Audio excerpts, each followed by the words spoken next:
I'm Elysabeth Alfano, and here's this week's Plant-Based Business Minute. According to Archer Daniels Midland, they have identified 6 emerging behavioral changes during COVID that all affect food sales and growth. Change number 2 is that plant-based is going mainstream. We probably had a feeling for this. So 18% of people have tried plant-based alternative proteins during COVID. 92% of those say that they're going to stay with those alternative proteins. This tells me, from my business bottom line, is that COVID has actually been a tailwind for plant-based foods.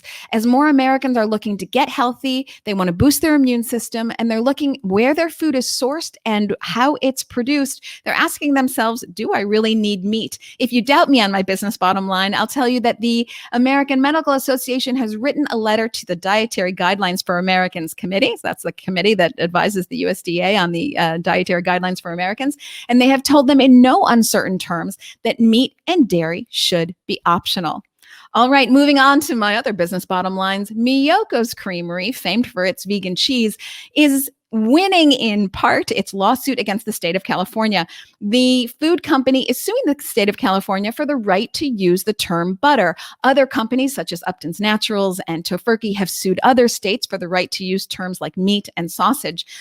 Ultimately, right now during the lawsuit, Miyokos has been awarded the opportunity to continue its First Amendment right and continue to use the word butter.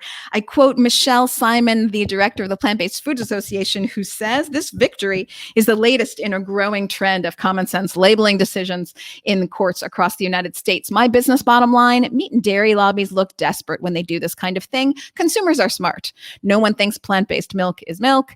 No one thinks plant-based meat is from an animal. No one thinks plant-based dairy is from an animal. If it's plant-based, people can read and they know the difference." So I would say that's wasted effort on the part of meat and dairy lobbies. Okay, my third point for today's Plant-Based Business Minute is, will grocery stores ever be the same? Beyond Meat goes DTC, that's direct to consumer. Now you can buy your box of Beyond Meat and within 2 days it goes directly to you. Of course, they're not the only food company that is going direct to consumer. We're seeing that more and more. But what that does is it shakes up and wakes up the grocery store. Grocery stores used to be the ultimate gatekeeper, and they would decide who gets distributed. It's crazy. Some plant-based foods are only in Brooklyn and San Francisco. Well, what good does that do? You want global distribution. So no longer are grocery stores going to have this ultimate hold, charging large slotting fees.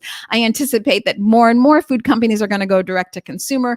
This is going to be better for the consumer, as the margins hopefully will be better for the companies, and also price will come down without those large slotting fees.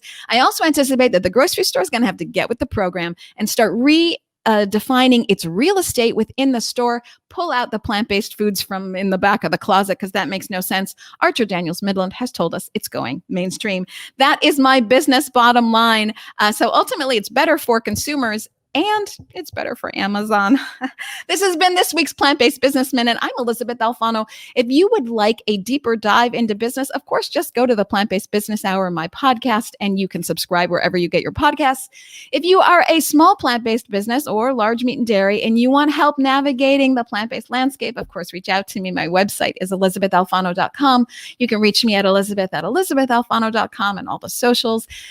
And until we do the Plant-Based Business Minute again, together we're taking back our health, the health of the planet, and the health of our bottom line.